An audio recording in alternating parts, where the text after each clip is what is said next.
karena semuanya terbuka, transparan masalah donasi di sini, ya. Nah, sekarang ada permintaan untuk saya membantu Gratia Pelo, saudara ya. Kita mau bantu, ya, sekalipun Gratia Pelo pernah fitnah kita ya, masalah baptisan di Malang dan juga pernah menyarankan menyarankan dan memberi malah cara petunjuk-petunjuk cara menangkap Joseph Paul Luzang. Tapi kita enggak urus, saudara. Kita tetap mau bantu, bagaimanapun juga, ya, kita mau bantu.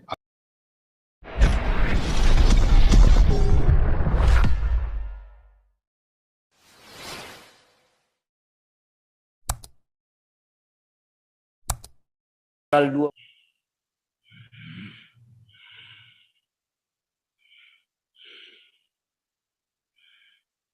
Ya, sudah ya, cukup ya. Saya ada buktinya kalau ngomong ya. Jadi kita nggak main-main ya. Disemui semua donasi transparan, jelas ya.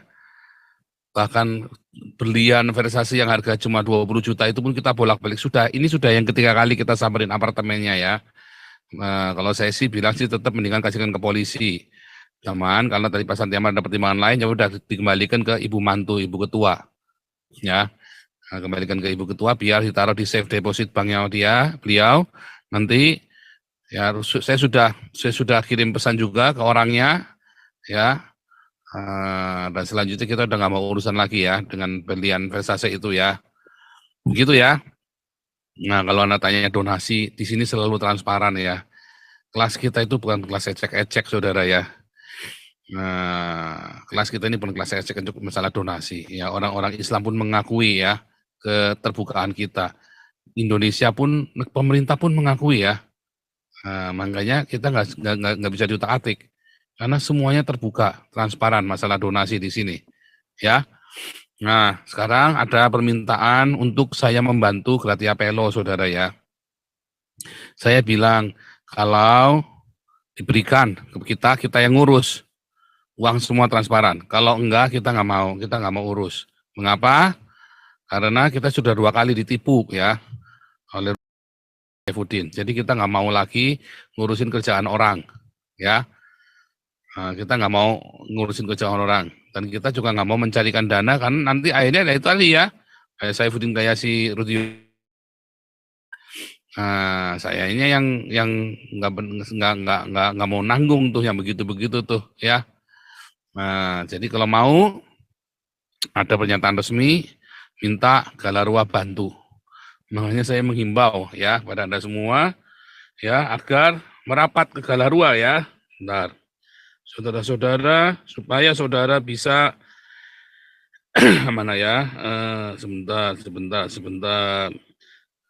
Anda merapat ke Galarua buruan, saudara ya. Sebelum terjadi hal yang macam-macam, nanti kita yang ngurus kalau ada apa-apa, saudara ya.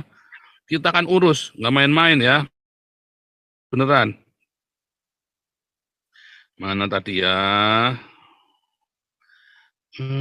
Other albums. Video merger.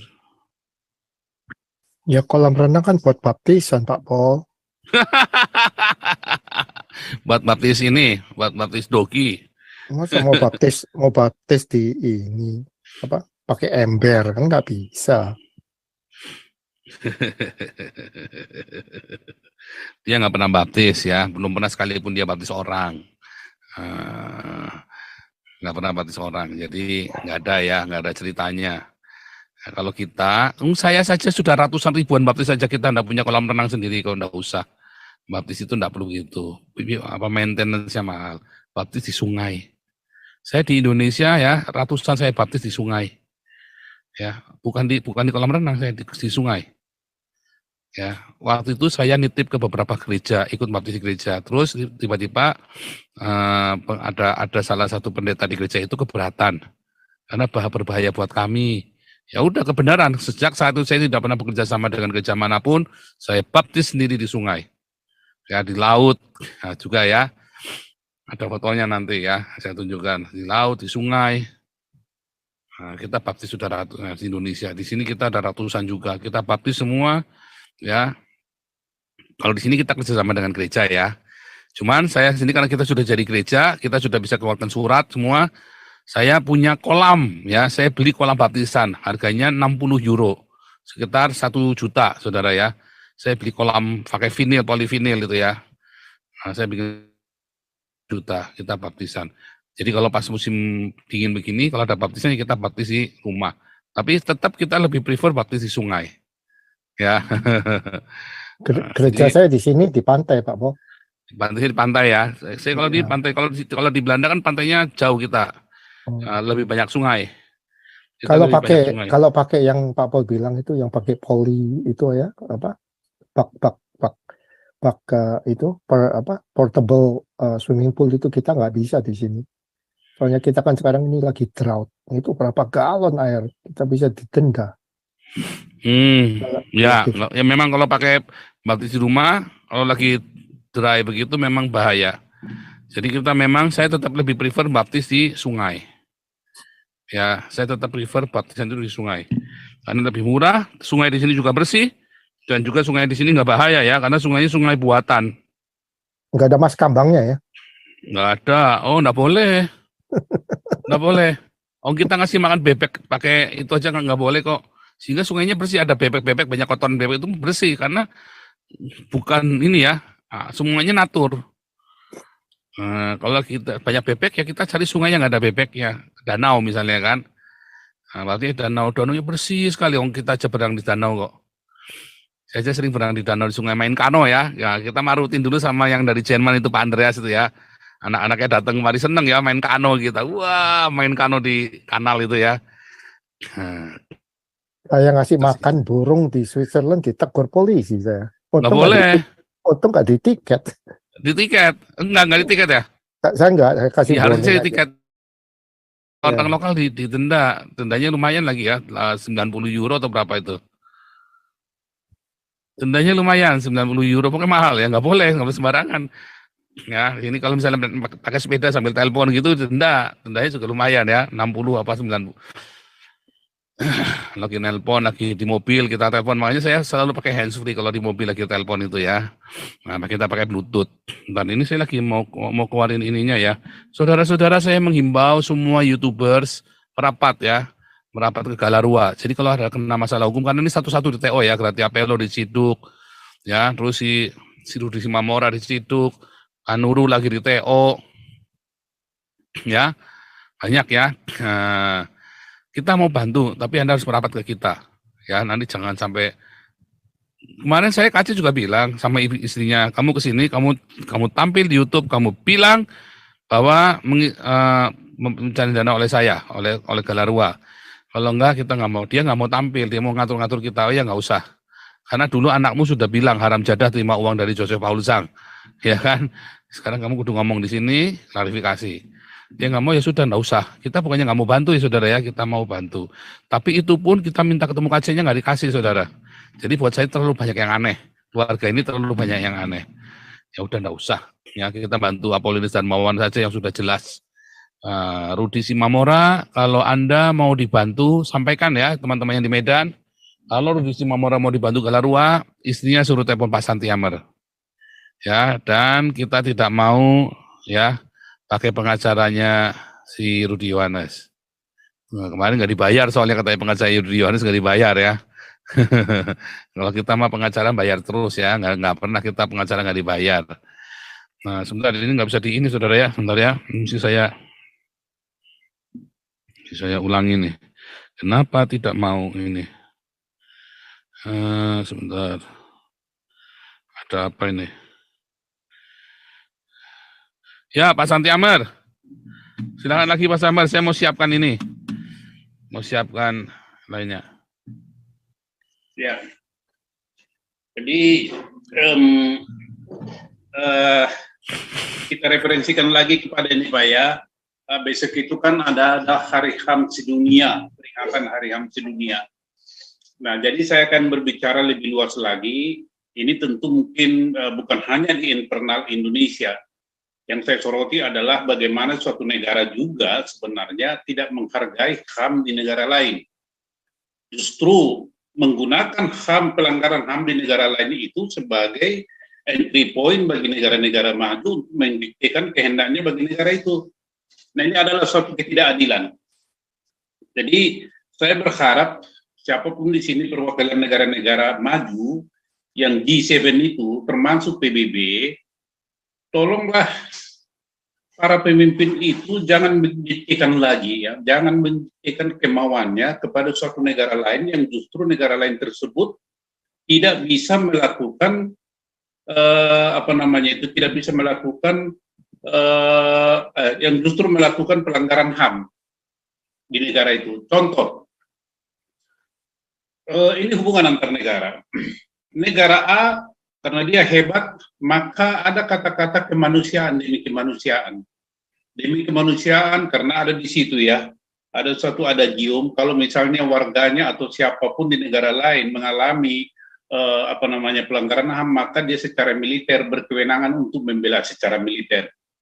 Ini kan entry point bagi negara maju untuk mengintervensi kedaulatan suatu negara berkembang lainnya. Nah, saya berpandangan begini, ketika misalnya Universal Declaration of Human Rights dideklarasikan oleh PBB di Paris pada tanggal 10 Desember 1948, marilah ya kita berpedoman kepada deklarasi itu. Marilah kita saling memperkuat supaya artikel ataupun pasal-pasal di dalam Universal Declaration of Human Rights itu bisa dipatuhi oleh semua negara. Contohlah di Iran.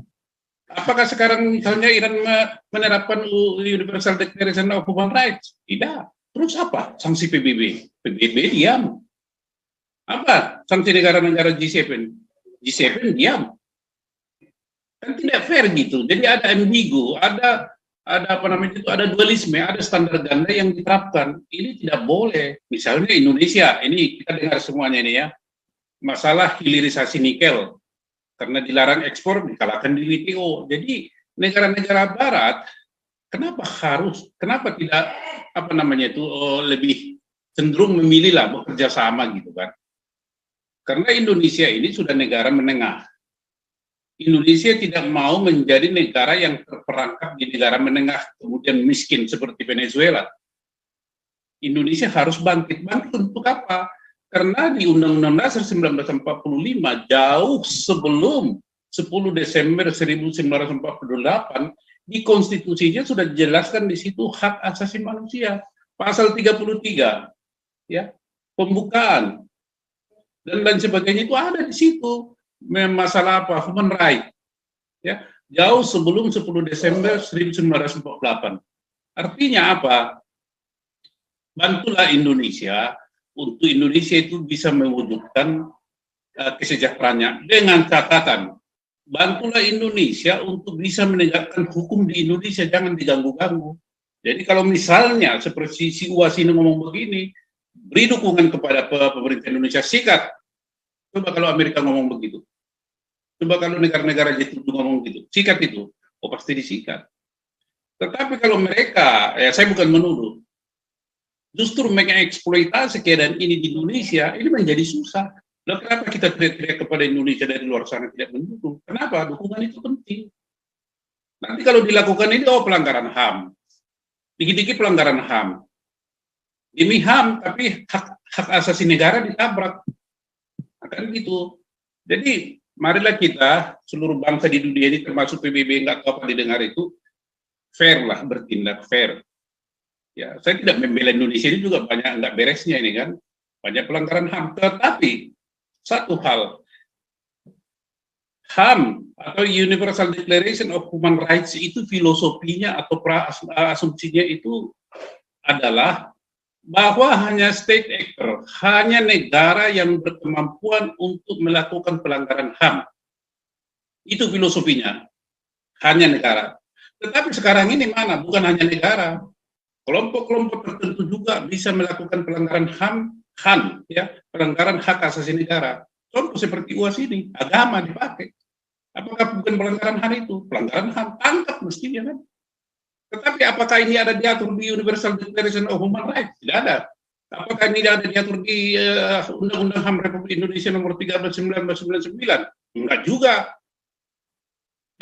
Kenapa? Tidak mementingkan kepentingan nasional, tidak memikirkan kepentingan nasional. Kita dengan negara-negara lain bersahabat lah, sudah saling memenuhi kerjasama dan lain sebagainya. Jadi saya menilai dengan kejadian akhir-akhir ini Pak Pastor, negara-negara maju itu menekan Indonesia dan lain sebagainya, tegang itu hubungannya kan. Dan ini saya berharap ini, tolonglah negara-negara Barat jangan memanfaatkan ini nanti untuk memenangkan si calon khilafah ya 2024. Si calon khilafah ini kalau mereka dukung demi kepentingan mereka, justru memang mereka menginginkan Indonesia ini hancur. Jadi daripada hancur duluan, ya, karena negara-negara Barat ingin menginginkan Indonesia hancur. Jadi jangan didukung ini, si Alpha Beta ini, ya kan? Jangan didukung. Sekarang dia hebat ke sana kemari, naik jet pribadi, hantu belau segala macam itu. Dan sampai sekarang tidak ada undang-undang atau peraturan yang melarang kampanye mendahului atau mendahului kampanye yang seharusnya. Nggak ada, parpol diam aja. Makanya saya bilang para parpol ini dia tidak menginginkan negara Indonesia ini maju. Dia hanya menginginkan kesejahteraan dirinya sendiri dan kelompoknya. Ngeri. Sangat ngeri. Maka kalau ini tetap berekskalasi ke depan, ya teman-teman kita, masyarakat hukum adat Nusantara ini sudah siap-siap aja lah. Mungkin suatu saat kita ini mengadakan aja deklarasi aja lah. Ya, mengadakan deklarasi di Jakarta atau di mana atau di seluruh Indonesia. Kalau ini tidak itu aja.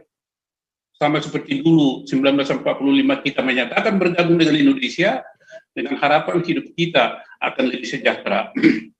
Tetapi kenyataannya adalah PHP. Kita mengatur diri sendiri. Apakah ini provokasi? Oh tidak, saya kan rakyat yang bicara. Luar biasa yang terakhir ya. Nanti saya potong lagi 1 menit. Video 1 menit itu efektif sekali ya, menjangkau ya, statement yang bagus 1 menit itu. Saudara, ini ada pesan Gratia Apelo, moga bisa dibantu. Kita mau bantu Gratia Apelo, tapi harus melalui kita, dan kita nggak mau ya rekening yang tidak dibuka. Ya, sudah saya ingatkan, kita sudah 2 kali dikejain sama Saifuddin dan sama Rudi Yohanes. Jadi kita nggak mau yang ketiga. Ya ini masalahnya adalah pertanggungjawaban kita. Kita mau bantu ya, sekalipun Gratia Apelo pernah fitnah kita ya, masalah baptisan di Malang dan juga pernah menyarankan dan memberi malah cara petunjuk-petunjuk cara menangkap Joseph Paul Luzang. Tapi kita enggak urus, saudara. Kita tetap mau bantu, bagaimanapun juga, ya kita mau bantu, apapun. Kalau dia minta bantuan ke kita, dan rekeningnya harus dibuka, makanya harus pakai rekening kita. Kita nggak mau pakai yang lainnya lagi, ya. Ya, Pak Suara, lanjut.